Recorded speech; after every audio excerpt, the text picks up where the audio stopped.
पांडवेश्वर थाना क्षेत्र के बेलपहाड़ी मोड़ राष्ट्रीय राजमार्ग 60 पर शुक्रवार की सुबह 7:30 बजे के लगभग सड़क दुर्घटना में 2 युवकों की मौत हो गई और एक राहगीर घायल हो गया। शुक्रवार सुबह करीब 7:30 बजे दुर्गापुर फरीदपुर ब्लॉक के गोगला पंचायत के मामाकोठी इलाके के रहने वाले कृष्णा शुक्ला और 20 वर्षीय विक्की कोले नामक 2 युवक मोटरसाइकिल से राष्ट्रीय राजमार्ग 60 से रानीगंज की ओर जा रहे थे। बेलपहाड़ी मोड़ के पास 22 वर्षीय शुभम बावरी नामक राहगीर पैदल सड़क पार कर रहा था। तेज रफ्तार बाइक ने शुभम को जोरदार टक्कर मारी और पलट गई। हादसे में राहगीर शुभम और बाइक सवार 2 युवक गंभीर रूप से घायल हो गए। पांडवेश्वर ट्रैफिक गार्ड, पुलिस और स्थानीय लोगों ने 3 घायलों को बचाया और इलाज के लिए दुर्गापुर महकुमा अस्पताल ले गया। वहां डॉक्टरों ने बाइक सवार विक्की कौल और राहगीर शुभम बावरी को मृत घोषित कर दिया। घटना के बाद आसपास के इलाके में तनाव पैदा हो गया। स्थानीय लोगों की शिकायत है कि राष्ट्रीय राजमार्ग के सोनपुरी बाजारी और बेलपहाड़ी मोड़ पर आए दिन दुर्घटनाएं होती रहती है। स्थानीय लोगों ने सड़कों पर स्पीड ब्रेकर और ट्रैफिक नियंत्रण की मांग की। আর শুভম বাউরি বলে একটা ছেলে 22-23 বছরের জিসিবি হেল্পারে কাজ করে এখানে ও রোড ক্রস করছিল ওই রাইট সাইড থেকে লেফট সাইডে আর ওই সাইড থেকে পাণ্ডবসের দিক থেকে একটা গাড়ি প্রচণ্ড স্পিডে আসছিল যে গাড়িটা পড়ে আছে ওখানে আর ওটা স্পিডে মুখে মারে ওই আমাদের যে ছেলেটা আছে শুভম বাউরি ও খুব মানে ক্রিটিক্যাল অবস্থায় আছে যে গাড়িটা চালাচ্ছিল সেও খুব ক্রিটিক্যাল আছে। কজন ইনজুর্ড হয়েছে? গাড়িটাতে মোট ছিল মোটরসাইকেলটায় 3 জন ছিল আর আমাদের একটা ছেলে ফেরত ছিল, ওই টোটাল 4 জনই ইনজুর্ড আছে। কটার সময় হয়েছে ঘটনাটা?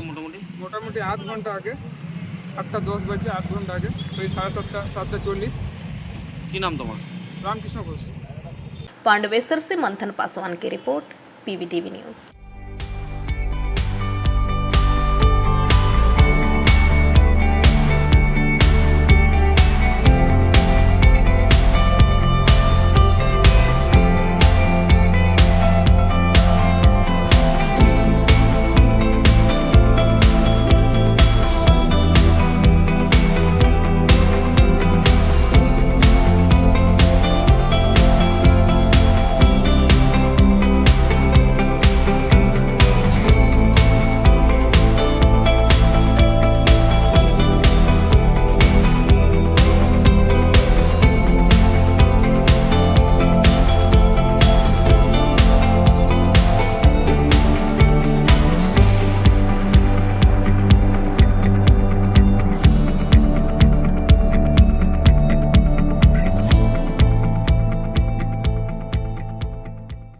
पांडवेश्वर विधानसभा क्षेत्र के बहुला ग्राम पंचायत स्थित बहुला फ्री प्राइमरी स्कूल में सरकारी कैंप द्वारा सरकार शिविर की सेवाएं प्राप्त करने के लिए शिविर में उमड़ी भीड़ देखी गई।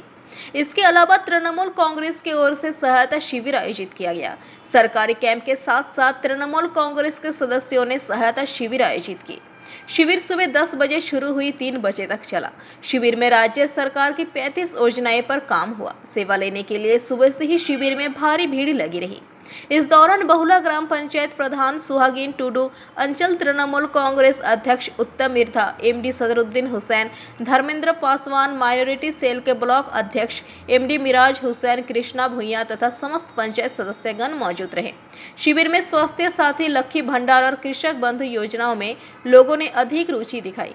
इस दौरान आदिवासी समुदाय के पांडवेश्वर ब्लॉक आदिवासी लोक शिल्पी संघ की ओर से आदिवासी नृत्य संगीत प्रस्तुत किया।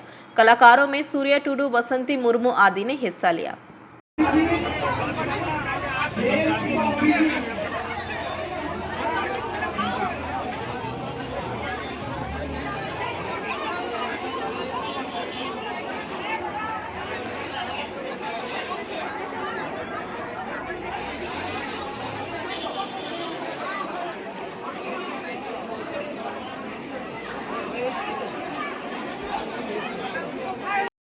যাবতীয় কাজ, রেশন কার্ডের যাবতীয় কাজ, লক্ষ্মীর ভান্ডার,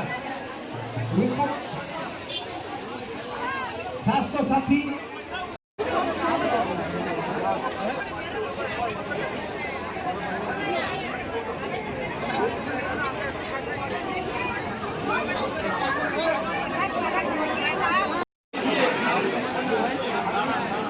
আমাদের পঞ্চায়েতের কর্মী।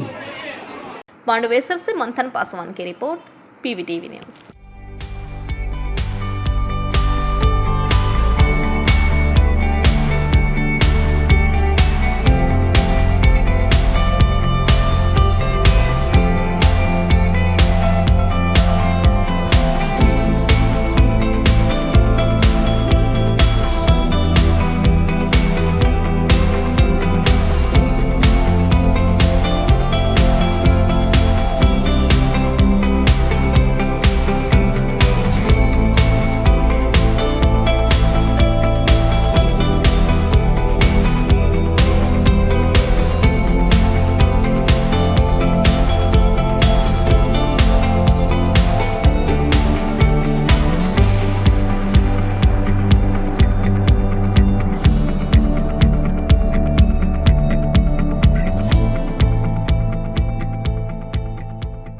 पिछले बुधवार की सुबह सांसद एस आहलूवालिया दुर्गापुर महकुमा अदालत भवन के सामने होटल में खाना खाने आए और इसका चौक पर अपना पोस्टर पड़ा। वर्धमान दुर्गापुर निर्वाचन क्षेत्र के भाजपा सांसद सुरिंदर सिंह आहलूवालिया के नाम पर कई पोस्टर लगाए गए क्योंकि सांसद लापता थे और उनका पता नहीं चल सका। आज शुक्रवार को संसद कोर्ट भवन परिसर के सामने स्थित एक होटल में पार्टी कार्यकर्ताओं के साथ दोपहर का भोजन करने पहुंचे। ये food hotel Durgapur sub divisional court building के सामने स्थित है। वही होटल में खाना खाते समय सांसद ने पीवीटीवी के माध्यम से ये बातें कही। নয় রে, এটা আমার স্মৃতি যুক্ত আছে পাল হোটেলের সঙ্গে 2019 থেকে। হ্যাঁ, এসে এখানেই খেয়েছিলাম। কি খেলেন মোটামুটি? আমি এই পোস্ত বড়া, পোস্ত ভাত খেলাম আর কি। বলছি এই সিটি সেন্টার চত্বরেই পরশুদিন একটা পোস্টার পড়েছিল যে আপনি বহিরাগত এবং আপনাকে নাকি দেখতে পাওয়া যায় না। কি বলবেন? আজকেই আপনাকে দেখা গেল এখানে। গুগল বলে একটা সার্চ ইঞ্জিন আছে জানিস তো? হ্যাঁ, ওখানে সার্চ করবি এস আহলুওয়ালিয়াস বার্থ প্লেস, তখনই জানবি। আর যে পোস্টারটা লাগিয়েছে ও আমার বার্থ প্লেসটা পড়ে ওর বাবার নাম খগেন হয়ে যাবে, বুঝতে পারছিস তো? ভুলে যাবে যে বাহিরাগত বলছে আমাকে, সে জানে না যে আমার জন্ম শুধু নয়, আমার শিক্ষা আর আমার ওকালতি পাস করা পশ্চিমবাংলায়, আর বর্ধমান জেলায় জন্ম, বর্ধমান জেলায় লেখাপড়া, আমার বর্ধমান ইউনিভার্সিটি থেকেই সব কিছু করেছি। বাহিরাগত হয়তো তারা যারা এখানে তো নানা রকমের লোক এসছে, দুর্গাপুরে তো সবাই বাসিন্দা, এখানকার জন্ম দেওয়া হয়নি তাদের, তারা হয়তো থাকছে এখানে, তাদের জন্ম হয়তো এখানে নাই। এটা কি কোনো রাজনৈতিক? যেহেতু বাঙালি আছে বলে তারা নিজের এটা ভূমিপুত্র মনে করে, আমার চেয়ে বড় ভূমিপুত্র হতে পারে না। এটা কি কোনো রাজনৈতিক উদ্দেশ্য কোনো দিত? না না না, এটা কারোর মানসিক সংকীর্ণতার পরিচয় দিয়েছে। আপনি কোনো আইনের আশ্রয় নেবেন এর বিরুদ্ধে? কেন, কিসের দরকার? কিসের দরকার? জনগণ বুঝিয়ে দেবে। তাই জন্য তো এলাম, সেই চত্বরে এলাম দেখাতে। এসো, ছবিটা সুন্দর ছিল না? ছবিটা দারুণ, ছবিটা ভালো ছিল তো? চেহারাটা তেমনি আছে নাকি পাল্টে গেছে? তেমনি আছে। তবে চিন্তা করছো কেন বাবা? আহলুওয়ালিয়া, ওনাকে দেখা গেল কিছুক্ষণ আগে উনি এই কোর্ট চত্বরে এলেন, এখানে হোটেলে খাওয়া দাওয়া করলেন। গত পরশু দিনই ওনার বিরুদ্ধে এখানে পোস্টার পড়েছিলেন উনি বহিরাগত এবং ওনাকে এখানে পাওয়া যায় না। তারপরেই আজকে ওনার এই কোর্ট চত্বরে আগমন, কি বলবেন?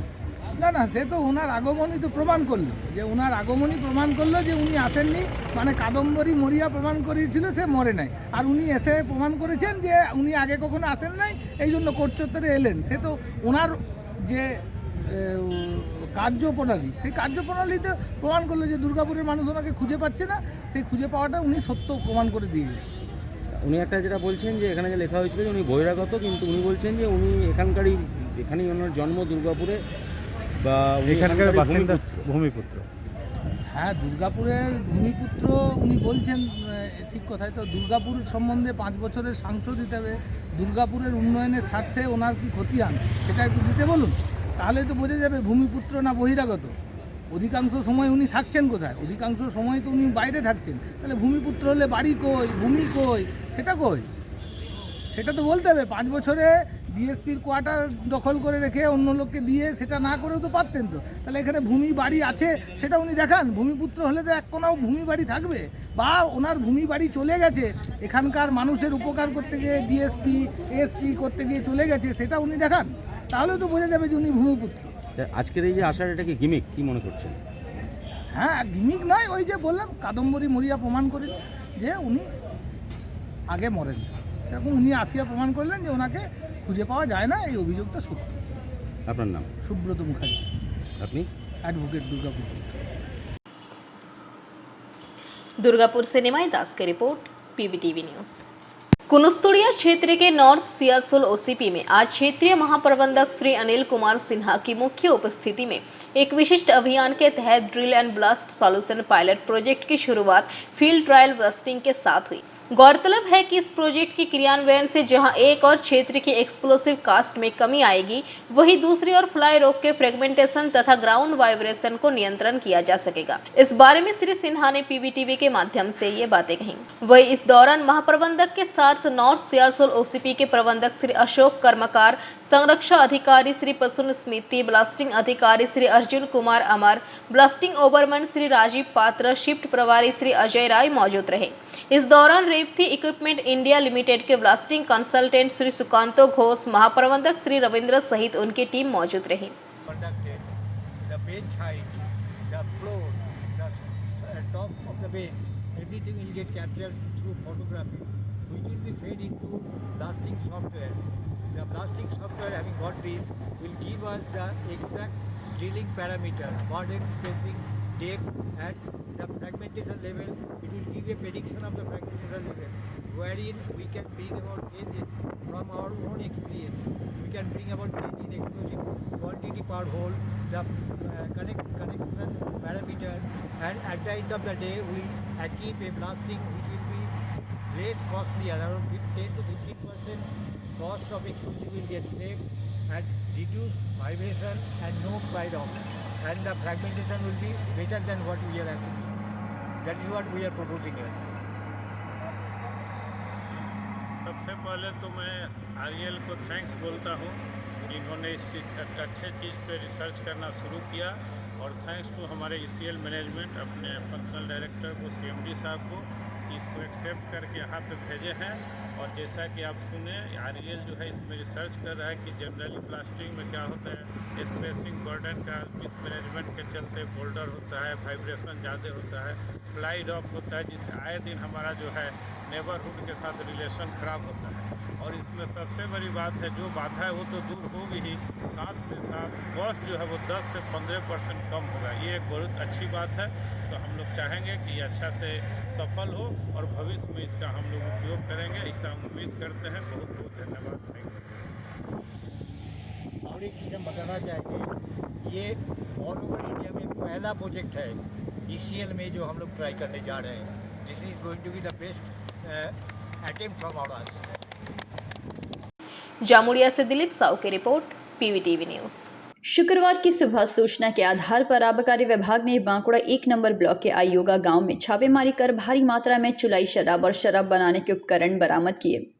शुक्रवार को बांकुड़ा आबकारी विभाग के कर्मचारियों ने अचानक गांव पर छापेमारी कर दी, जहां से 2 शराब कारोबारियों को गिरफ्तार किया गया। आबकारी विभाग के सूत्रों के अनुसार अवैध रूप से चुलाई शराब के कारोबार की खबर सुबह आबकारी विभाग तक पहुंची। विशेष टीम ने अयोगा गांव में छापेमारी की। गांव के बाहर निकलते ही 2 शराब धंधेबाजों को आबकारी विभाग के जवानों ने शराब से भरे ब्लैडर के साथ पकड़ लिया।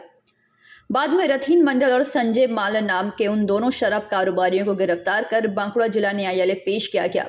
विभाग के अधिकारी के अनुसार अलग अलग मौकों पर अयोगा गांव में छापेमारी कर अवैध शराब के कारोबार को रोकने का प्रयास किया गया है, लेकिन फिर भी यह धंधा खुलेआम चल रहा है। यह जांचकर्ताओं के सामने आया है। छापेमारी के दौरान 40 लीटर शराब तक जब्त किए गए एवं मामले में 2 लोगों को गिरफ्तार किया गया। बांकुड़ा से এদেরকে আগয়া গ্রাম বাঁকুড়া থানার অন্তর্গত, এটা বাঁকুড়া 1 নম্বর ব্লকে পড়ছে। সেখান থেকে এদেরকে দুজনকে গ্রেপ্তার করা হয়েছে। কি কি উদ্ধার করা হয়েছে? এই উদ্ধারের মধ্যে আছে আমাদের ওরা 40 লিটার চোলাই মদ সহ এই দুজনকে আমরা গ্রেপ্তার করতে পেরেছি। আজকে এদেরকে কোর্টে ফরওয়ার্ড করা হলো, লার্নার সিজিএম কোর্টে, এবং আমরা ওদের যেন আজকে কোনো রকমের মধ্যে বেল না পায় তার জন্য আমরা ব্যবস্থা করেছি, এবং সেটা এখন কোর্টে আজকে ডেটের পরে আমরা বুঝতে পারবো কী কী উদ্ধার করা হয়েছে। উদ্ধার করা বলতে 40 লিটার মতো চোলাই মদ পাওয়া গেছে, যেটা ওরা ব্লাডারে করে দুজন নিয়ে পালানোর চেষ্টা করছিল। সে সময় তাদেরকে আমরা এটা উদ্ধার করেছি। হাড়ি বা কিছু এসব হাড়ি কিছু উদ্ধার হয়েছে, হ্যাঁ, তবে সেটা একটু দূরে, মানে যেখানে আমরা অ্যারেস্ট করেছি সেখান থেকে আরেকটু দূর পজিশনে আরেকটা জায়গা থেকে আমরা কিছু হাড়ি উদ্ধার করতে পেরেছি। আর পাশাপাশি কখন এদেরকে গ্রেপ্তার করা হয়েছে? আমাদের মোটামুটি গ্রেপ্তারের সময়টাই 9টা থেকে 10টার মধ্যে হয়েছে আজকে সকাল। কোন জায়গা থেকে করছি? আগয়া। बांकुड़ा से अनुप राय की रिपोर्ट, पीवीटीवी न्यूज़। अगला प्रमोशन मिलते ही अपना खुद का घर लेना है, बहुत हो गया ये रेंट का घर। मैं तो पहले से ही बालाजी रानीगंज के बारे में पता कर चुकी हूँ। GT रोड पंजाबी मोड़ के ऊपर 60 फ्लैट्स का प्रीमियम अपार्टमेंट्स ऑलरेडी बुकिंग शुरू हो चुकी है। दैट मींस ऑफिस मॉल्स अब सब घर के सामने। बुकिंग के लिए कॉल करें 9432546328 नंबर पे। वर्तमान में कॉलेजों में छात्रों का विरोध प्रदर्शन कोई नई बात नहीं है। एक बार फिर छात्र कॉलेज में विरोध पर उतर आए हैं। प्रदर्शन की घटना बांकुड़ा शहर के बांकुड़ा क्रिश्चियन कॉलेज में देखी गई है। शुक्रवार को बांकुड़ा क्रिश्चियन कॉलेज के छात्रों ने कार्यालय गेट पर ताला लटकाकर विरोध प्रदर्शन शुरू कर दिया। प्रदर्शनकारी छात्रों का दावा है कि हर साल कॉलेज की हॉस्टल फीस बढ़ाई जा रही है, जिससे छात्रों को आर्थिक दिक्कतों का सामना करना पड़ रहा है।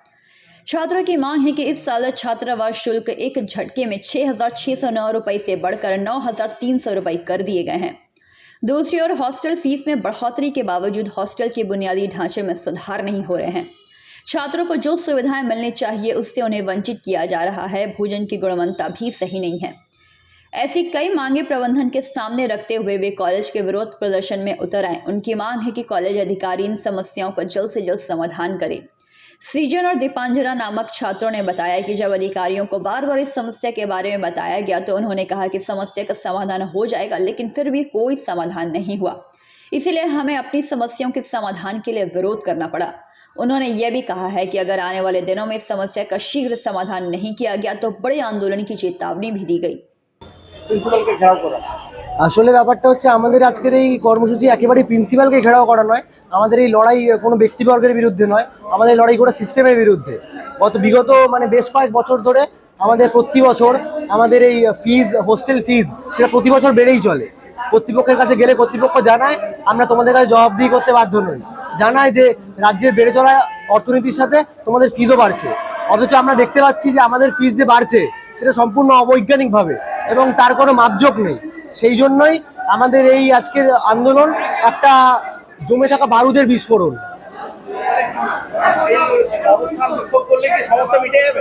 না, আজকে কি নিয়ে আন্দোলন? আমাদের মেইনলি আন্দোলন হচ্ছে হোস্টেলের যে আমাদের যে রিঅ্যাডমিশন যে ফিজটা ওটা তুলনামূলক অনেকটাই বেশি। যেটা আমাদের রিঅ্যাডমিশন বলা হয়েছিল যে ওটা আমাদের এমনি যে যারা ভর্তি হচ্ছে অ্যাডমিশন সেটা থেকে তুলনামূলক কমবে, কিন্তু আমরা যেহেতু আমরা মেনলি থার্ড ইয়ার স্টুডেন্ট, তো আমাদের এরকম রিঅ্যাডমিশনটা প্রচুর বেড়ে দেওয়া হয়েছে। আগের বছরও এরকম আন্দোলন হয়েছে, তখনও কমিয়ে দেওয়া হয়েছিল, আবারও আমাদেরকে সেটাই করতে হচ্ছে। এর আগেও আমরা বলেছিলাম যে ফিজের ব্যাপারে, মেনলি ফিজটার ব্যাপারেই আমাদের অসুবিধা। আরও বিভিন্ন অসুবিধা বলতে আছে, যেমন ধরুন হোস্টেলের খাবার দাবার নিয়ে একটু গন্ডগোল হয়, ওটা নিয়ে মাঝে মাঝেই আমাদের একটু হয়। বিষয়টা তোমরা জানিয়েছিলে? হ্যাঁ, আমরা বিষয়টা জানিয়েছিলাম। কাজ হয়নি বলতে তখন তারা বলেছিলেন কথাটা, আমাদের হোস্টেলে গেছিলেনও, কিন্তু সেইভাবে ভেতরে ভেতরে চলছিল ব্যাপারটা, কিন্তু সেইভাবে কোনোভাবে দেখানোর ব্যবস্থা নেওয়া হয়নি। যে সকল সুযোগ সুবিধা থাকা দরকার বা প্রতিশ্রুতিবদ্ধ সেগুলো কি পাচ্ছেন আপনারা? কিছু পাচ্ছি কিছু। बांकुड़ा से अनुप राय की रिपोर्ट, PVTV न्यूज। पर्यावरण की रक्षा की मांग को लेकर दो युवक सुदूर राजस्थान के अलवर से साइकिल से भारत यात्रा पर निकले। उनकी एक ही मांग है कि पेड़ लगाओ और पर्यावरण बचाओ। हालांकि इस दिन डिबूडी चेक पोस्ट के पास के इलाके में दोनों युवकों ने एक साथ साइकिल चलाकर बंगाल से झारखंड में प्रवेश किया। हालांकि उन्होंने राजस्थान के अलवर जिले के दो अलग अलग गांवों से अलग अलग अपनी यात्रा शुरू की थी। पेशे से टाइल्स मार्बल फैक्ट्री में काम करने वाला विनोद कुमार मेघवाल नाम का युवक पिछले 2 महीने से बंगाल का दौरा कर रहा है और अब वह झारखंड जा रहा है।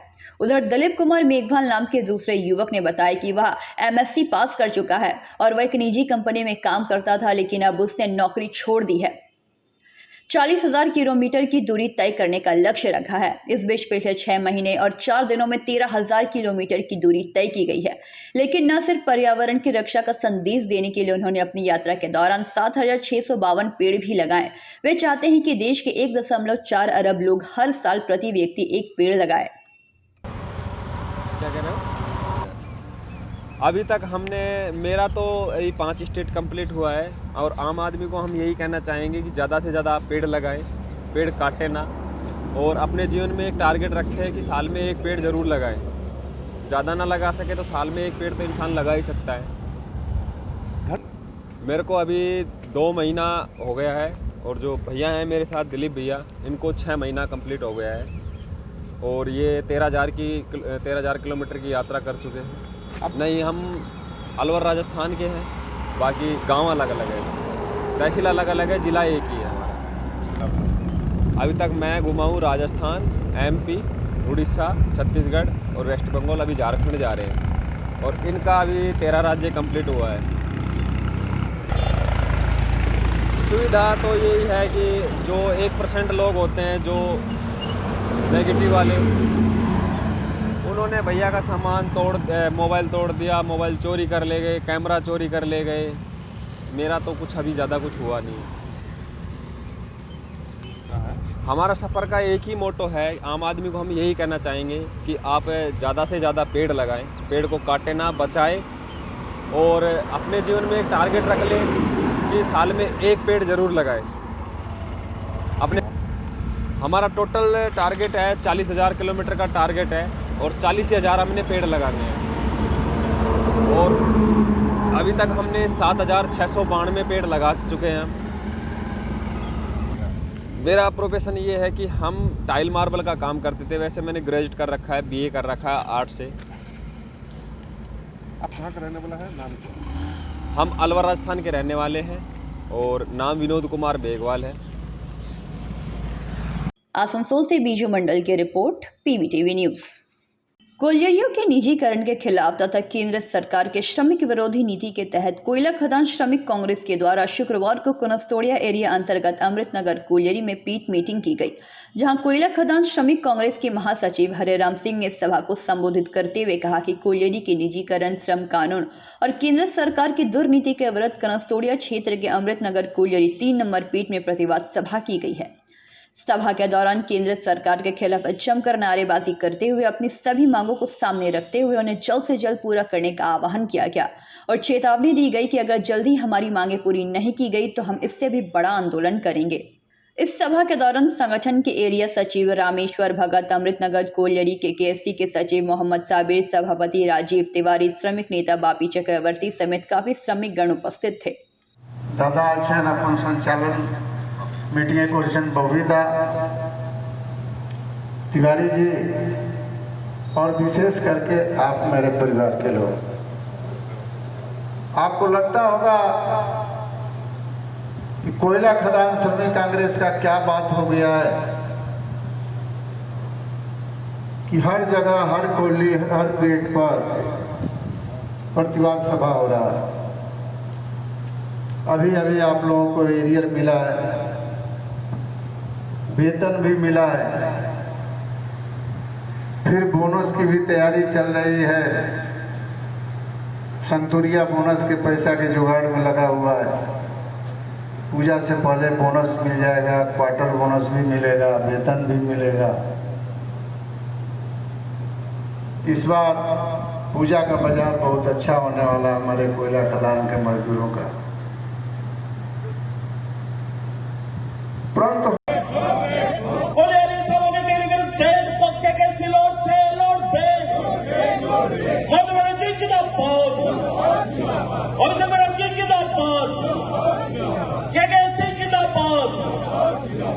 धन्यवाद। रानीगंज से सम्राट दास की रिपोर्ट, PBTV न्यूज़। लंबी खींचतान और तृणमूल के अंदरूनी कलह के बाद बांकुड़ा जिला परिषद के 9 स्थायी समिति की जिम्मेदारियां बांट दी गई है। आज बांकुड़ा जिला परिषद ने अपनी बैठक कक्ष में यह जिम्मेदारियां बांटी। नवनियुक्त पदाधिकारियों ने आने वाले दिनों में बांकुड़ा जिला के हर ब्लॉक में समान रूप से विकास कार्य जारी रखने का वादा किया है।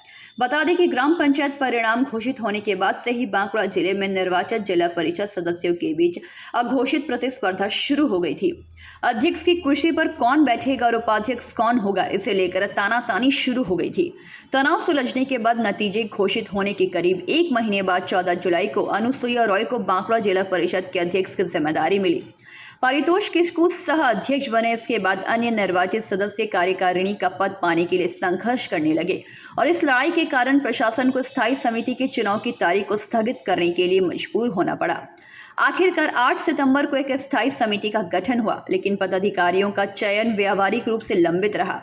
आखिरकार पंचायत चुनाव के 2 महीने बाद तृणमूल अपनी पार्टी के विवादों को सुलझाने और 9 स्थायी सदस्यों के लिए पदाधिकारियों की जिम्मेदारी वितरित करने में सक्षम हुई।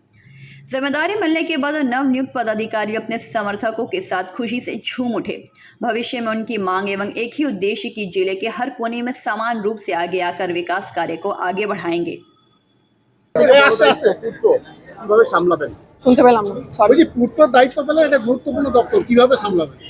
দেখুন, আমাদের দলের মূল উদ্দেশ্য এবং সরকারের মূল উদ্দেশ্য হচ্ছে যে সমস্ত জায়গাতে সমানভাবে ডেভেলপমেন্ট করা। আমরা প্রথম থেকে সেটাকেই গুরুত্ব দিয়ে কাজ করব, যাতে আমাদের জেলার যে 22টা ব্লক আছে 22টা ব্লকে যেন সমান ডেভেলপমেন্ট হয় এবং সমস্ত প্রান্তের মানুষ যেন মমতা বন্দ্যোপাধ্যায়ের সরকারের যে সুযোগ সুবিধাগুলো আছে সেগুলো যাতে ঠিকঠাক যায় এবং রাস্তাঘাট থেকে শুরু করে যেভাবে আমাদের জেলা পরিষদের কাজ হয় সেই কাজগুলো যেন সমস্ত প্রান্তের মানুষের কাছে পৌঁছায়, সেই চেষ্টাই হবে। সভাধিপতির দৌড়ে ছিলেন, তারপর ছিটকে গেলেন, না দেখুন, আমি বলি আমার দলের সিদ্ধান্ত সবসময় আমাদের কাছে শিরোধার্য। বিগত দিনেও এরকম অনেক ঘটনা ঘটেছে, দল যে সিদ্ধান্ত নিয়েছে আমি সেটাকে মাথা পেতে গ্রহণ করেছি। আজও দল যেটা সিদ্ধান্ত নিয়েছে সেটাকে মাথা পেতে গ্রহণ করেছি। দল আমাকে যে দায়িত্ব দিয়েছে সেই দায়িত্ব সঠিকভাবে সামলাবো। আগের পূর্ত কর্মাধ্যক্ষের বিরুদ্ধে মুখ্যমন্ত্রী মমতা বন্দ্যোপাধ্যায় অনেক অভিযোগ করেছিলেন, বাঁকুড়ায় মিটিং এসে কি মনে করছেন, সেটা কিভাবে দেখবেন? আমি এটুকুই বলবো, আমি অন্য কথা বলবো না, কারণ আমার নেত্রীর যে চিন্তাভাবনা আছেন যে স্বচ্ছ এবং দুর্নীতিমুক্ত জেলা পরিষদ সবাই যেন ঠিকঠাকভাবে কাজ করে মানুষের কাছে পৌঁছায়, আমরা সেইভাবেই কাজ করব যাতে জেলা পরিষদের সম্পর্কে মানুষের ধারণাটা সঠিক হয়, সেভাবে কাজ করার চেষ্টা করব। बांकुड़ा से अनुप रॉय की रिपोर्ट, PBTV न्यूज़। प्रत्येक वर्ष लगभग 17 सितंबर को विश्वकर्मा पूजा मनाई जाती है। हालांकि इस बार हिंदू पंचांग के अनुसार 18 सितंबर को यह पर्व मनाई जाएगी। इस पर्व को लेकर अभी से ही शिल्पांचल में तैयारियां जोरों शोरों पर है। चंदन नगर से विशेष किस्म की मूर्तियां लाई जा रही हैं, जिनकी कीमत 150 से 200 रुपये से लेकर 400 से 500 रुपये तक है। वहीं रानीगंज के थाना मोड़ के सामने मूर्ति गली नाम से प्रसिद्ध क्षेत्र में भी हर साल की तरह इस साल भी विश्वकर्मा की मूर्तियां बनाई जा रही है। इस बारे में मूर्तिकार से बात की गई तो उन्होंने कहा कि हर साल की तरह इस साल भी यहाँ पर मूर्तियां बनाई जा रही हैं, जिनकी कीमत 500 से शुरू होकर 600 रुपये और 4000 तक है। इन मूर्तिकारों का कहना है कि विश्वकर्मा पूजा को लेकर लोगों में खासा उत्साह है, क्योंकि कोरोना का प्रभाव बीते 2 वर्षों तक रहा, परंतु इस बार अच्छी बाजार होने की उम्मीद है। সারা পশ্চিমবঙ্গে পালিত হয় প্রতিটি উৎসবের মতো বিশ্বকর্মা পুজো ধুমধামের সহিত, এবং আপনাদেরকে সরাসরি আমাদের PBTV ক্যামেরার মাধ্যমে দেখাবো শিল্পাঞ্চলের যে পুজোগুলি হয়। শিল্পাঞ্চল বলতে রানীগঞ্জ, আসানসোল, দুর্গাপুর এই এরিয়ায় আপনাদেরকে আজকে আমরা নিয়ে এসেছি। আপনাদেরকে সরাসরি আমাদের PBTV ক্যামেরার মাধ্যমে দেখাবো যে মূর্তিকারেরা যারা মূর্তি তৈরি করে তারা মূর্তি তৈরিতে পুরোপুরি ব্যস্ত। মোটামুটি 100%-এর মধ্যে 60 থেকে 70% মূর্তি তৈরির কাজ ইতিমধ্যে কমপ্লিট। এখন সেই দৃশ্য আপনারা দেখছেন আমাদের PBTV ক্যামেরার মাধ্যমে। আমি আমার সহযোগীকে বলবো, দেখুন কি ফিনিশিংয়ের সহিত, কি কারুকার্য, ঠিক আছে, তার সহিত মূর্তিকারেরা মূর্তি বানিয়ে ফেলেছে ইতিমধ্যে বহু শতাংশ। এবং আপনাদেরকে সেই দৃশ্য দেখাবো, এই সেই সামগ্রী যেসব মূর্তিকারেরা যে মূর্তি পুজো মূর্তি তৈরি করেন, তারা দেখুন কিভাবে তাদের রং এবং মূর্তি তৈরিতে যেসব উপকরণগুলি লাগে আর কি, সেই বিষয়গুলি এখানে টোটাল এখানে রং রয়েছে এবং চুল লাগানোর দ্রব্যবস্তু বহু সংখ্যক, যেগুলি বহু জিনিস যেগুলি মূর্তি তৈরির কাজে ব্যবহার করা হয়। এখন আপনাদেরকে আরও আমরা জানাবো যে এই মূর্তি তৈরি করতে ওনারা যেসব রসদ যে উপকরণগুলি কেনেন, সেই যে উপকরণগুলির দাম আগের বছরের তুলনায় এবছরে কি চড়াও হয়েছে না ঠিকঠাক আছে না কমেছে, এই বিষয়গুলি আপনাদের সাথে তুলে ধরবো। এবং সেই দৃশ্য আরও দেখাবো বিভিন্ন স্কুল যেগুলো ইঞ্জিনিয়ারিং কলেজ কিছু রয়েছে, IT কলেজ, যে সেখানে ছাত্ররা এসেছিলো এখানে মূর্তি কিনতে এবং তারা মূর্তি কিনেও নিয়ে গেছে।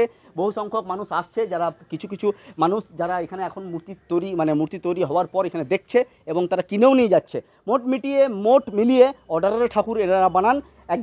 একজন যিনি এখানে কারিগর রয়েছেন, মূর্তিকার, ওনাকে আমরা জিজ্ঞাসা করলাম যে এবারে মূর্তি কত সংখ্যক বানিয়ে ফেলেছেন। উনি আমাদের সরাসরি জানালেন 150খানা মূর্তি আমরা তৈরি করে ফেলেছি এবং তার ফিনিশিং কাজ আর একদিনের মধ্যে শেষ হয়ে যাবে। তার মধ্যে অর্ডারেরও ঠাকুর আছে।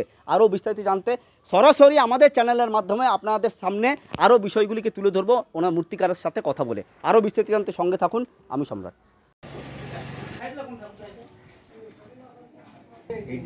मतलब विश्वकर्मा पूजा तो और 1-2 दिन में विश्वकर्मा पूजा है। इस बार पूजा तो बहुत बढ़िया से गुजारा जाएगा, सभी श्रद्धालु लोग गुजारेंगे। और थोड़ा सा दिक्कत ये हो गया है हम लोग कंफ्यूज है, हम लोग बेचवैया भी कंफ्यूज इसलिए है कि किसी कैलेंडर में 18 को दिया, किसी कैलेंडर में 17 को दिया, इसलिए हम लोग भी कंफ्यूज है। फिर भी हम लोग 17 मान के ही माल लेकर आए हैं। कुछ श्रद्धालुओं को सुविधा देने के लिए। इस बार बाजार का रिस्पांस कैसा है?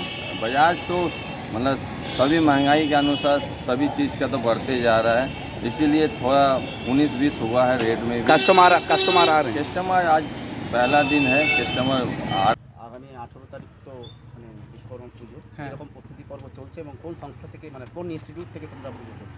আমরা হচ্ছি রানীগঞ্জ প্রাইভেট আইটিআই কলেজ, ওইখান থেকে আমরা এখন এলাম। ওইখানে পরিস্থিতি আমাদের খুবই ভালো চলছে, ভালো রকম পরিস্থিতি এখন হচ্ছে আমাদের কলেজে। প্রস্তুতি কীভাবে সাজাচ্ছ যদি আমাদের একটু জানো ক্যামেরার মাধ্যমে? সাজানোর মাধ্যমে এখন প্রোগ্রামের যে সব কিছু হয়, আমাদের অনুষ্ঠান হবে, ওই অনুষ্ঠানের আমাদের 18 তারিখ বিশ্বকর্মা পুজো, তো মূর্তি তৈরির কাজ কত পার্সেন্ট মানে আপনাদের কত শতাংশ মানে হয়ে এসেছে মূর্তি তৈরি?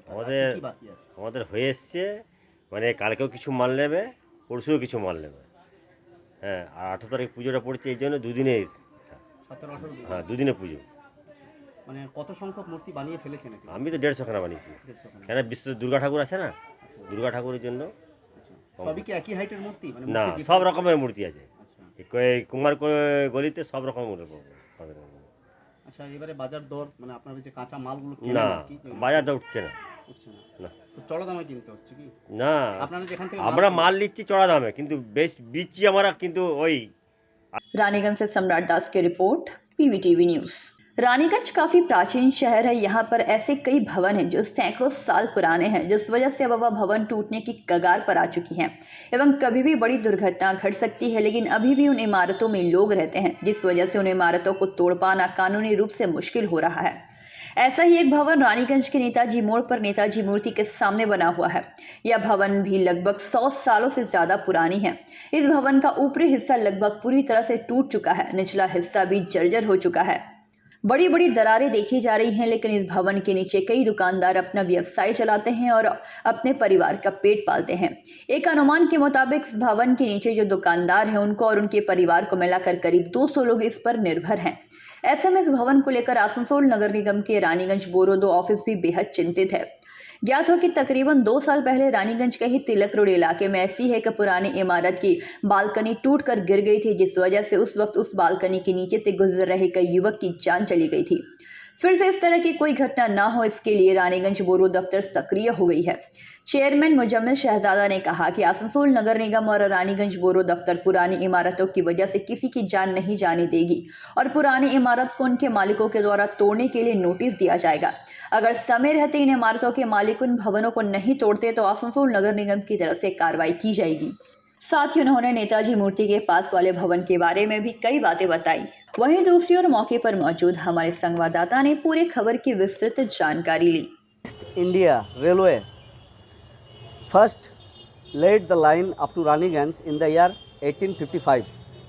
আপনারা সকলেই জানেন কার অ্যান্ড টেগোর কোম্পানি যে কয়লা উত্তোলন করেছিল রানীগঞ্জ শহরে, যেটা মথুরাই চণ্ডী ঘাট নামে পরিচিত, সেই বছরের কথা বলছি। সেই সাল থেকে যদি শুরু করেন এবং রেল লাইন যখন রানীগঞ্জ শহরে পাতা হয়েছিল ইস্টার্ন ইন্ডিয়া রেলওয়ে কোম্পানির তরফ থেকে, সেই টাইম থেকে যদি আজ পর্যন্ত আমরা এই শতাব্দীতে দাঁড়িয়ে আলোচনা করি তো আমরা মোটামুটি রানীগঞ্জ শহরকে খুঁজে পাবো প্রায় 200 বছরের শহর এই রানীগঞ্জ।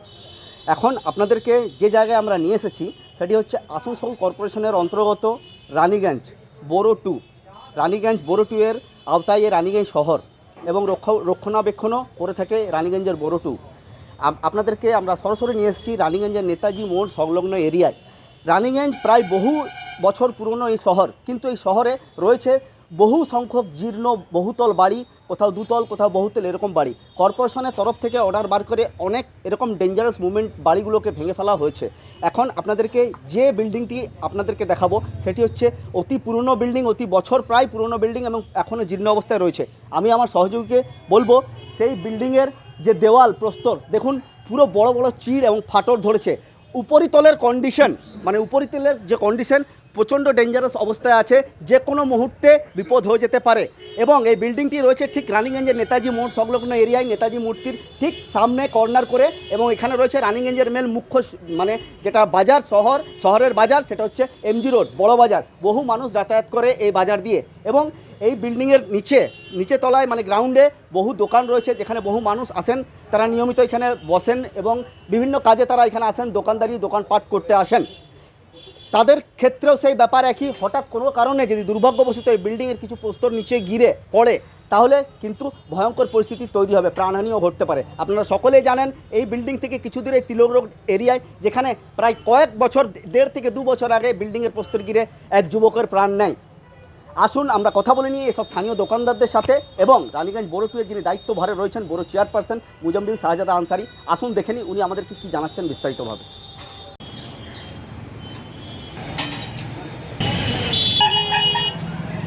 में जो बिल्डिंग के नीचे आप लोग दुकानदारी कर रहे हैं, कितना सालों से कर रहे हैं? 100 साल का ऊपर से 100 साल का ऊपर।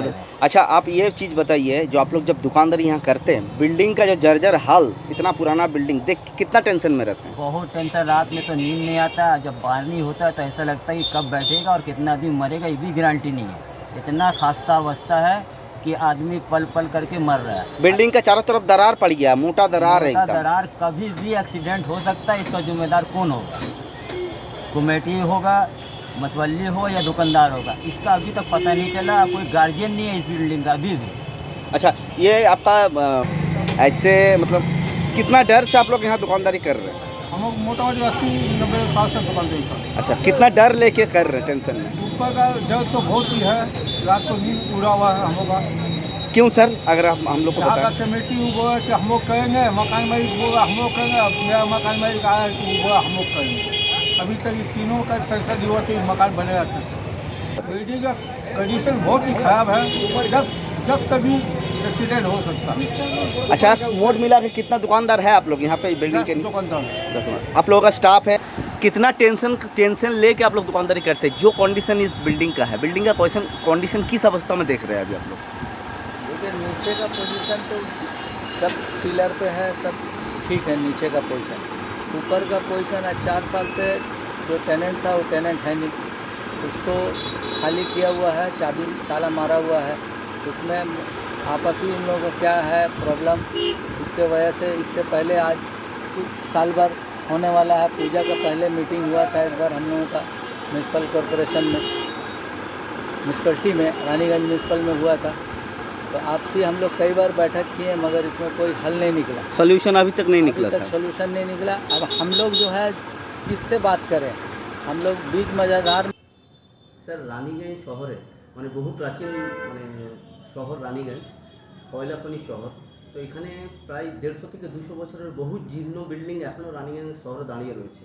মানে কোনো মুহূর্তে যে কোনো মুহূর্তে বিপদ মানে সংখ্যা সবসময় পাওয়া যায়, হয়তো পড়ে যেতে পারে, বহু মানুষ প্রাণ হারাতে পারে। তো এই সব বিষয়গুলি নিয়ে কর্পোরেশনের তরফ থেকে আগেও মানে ওয়ার্ক অর্ডার টেন্ডারের দ্বারা অনেক বিল্ডিংকে ভাঙা হয়েছে, রিকনস্ট্রাকশনও করা হয়েছে। এখন কয়েকটা বিল্ডিং যেগুলো আছে, যেমন রানীগঞ্জের নেতাজি মোড় সংলগ্ন এরিয়ায় যে পুরনো বিল্ডিং, তার নিচে বহু সংখ্যক প্রায় দোকান, তো সেই বিল্ডিংটিকে নিয়ে কী ভাবছেন? रानीगंज बहुत पुराना शहर है और यहाँ बिल्डिंग 100 साल, 150 साल, 200 साल पुरानी बिल्डिंग है और जिस बिल्डिंग सब में किराएदार बेसी है, मालिक मकान कम रहते हैं और भी किराएदार लोग ज़्यादा रहते हैं। तो अभी नेताजी जो स्टैचू के सामने जो मकान है वो लाल मस्जिद, रानीगंज लाल मस्जिद फजल हक सरकार रोड में वर्क स्टेट है। उनको नोटिस 15-20 दिन पहले दिया गया, उससे पहले भी चल रहा, कई साल से चल रहा। वो बिल्डिंग बहुत खस्ता हाल है, एकदम बुरा हाल है, कब गिर जाएगा कोई इसका भरोसा नहीं है। पांडवेश्वर विधानसभा क्षेत्र के शीतलपुर कोलियरी मैदान में भारतीय जनता पार्टी मंडल 2 की ओर से जनसभा आयोजित की गई। इस जनसभा में मुख्य वक्ता के रूप में पश्चिम बंगाल के भाजपा नेता व विरोधी दल नेता शुभेंदु अधिकारी उपस्थित रहे। साथ ही दुर्गापुर के विधायक लखन घुरई, पूर्व मेयर व पूर्व विधायक जितेंद्र कुमार तिवारी, आसनसोल दक्षिण की विधायक अग्निमित्रा पाल, जिला अध्यक्ष बप्पा चैटर्जी, निर्मल कर्मकार, काउंसलर चैताली तिवारी, कृष्णेंदु मुखर्जी, तापस राय, रूपक पांजा, डॉक्टर बीजन मुखर्जी, घनश्याम राम, सभापति सिंह, रामानंद पाठक, जितेंद्र चैटर्जी, वेणुधर मंडल, पौरिस घोष, छोटन चक्रवर्ती, शंभु पासवान, सुधीर सिंह, शोम्पा रॉय, श्रीदीप चक्रवर्ती, युवा मंडल अध्यक्ष संजय यादव, पूर्व जिला परिषद सदस्य ज्योति कुमारी ग्वाला, सप्तर्षि मंडल अमित तुलसियान आदि मौजूद रहे। सभा को शुभेंदु अधिकारी, जितेंद्र कुमार तिवारी, अग्निमित्रा पाल, लखन घुरई, घनश्याम राम, बप्पा चैटर्जी तथा अन्य वक्ताओं ने संबोधित किया। মুখ্যমন্ত্রী উনি তো গেছেন স্পেনে, জানেন তো আমাদের মমতা ব্যানার্জি স্পেনে গেছেন আমাদের জন্য ইন্ডাস্ট্রি আনতে, চাকরি আনতে। আজকে 12টা বছর, এক যুগ চলে গেল, আমাদের পশ্চিমবঙ্গের ছেলে মেয়েগুলো আজকে পরিযায়ী শ্রমিক হলো, পরিযায়ী শ্রমিক। আজকে প্রতিটা বাড়ি, সে শহর হোক আর গ্রাম হোক, আজকে ছেলেমেয়েরা হাজার হাজার কিলোমিটার। যে কে আপনার বেশি ঘনিষ্ঠ? এই অঞ্চলে তৃণমূল কংগ্রেসের নেতারা কর্মীরা ঘনিষ্ঠ, না এই অঞ্চলে কয়লা মাফিয়া বালি মাফিয়ারা আপনার বেশি ঘনিষ্ঠ? স্বাভাবিকভাবে এটা আমরা সবাই বুঝতে পেরেছি।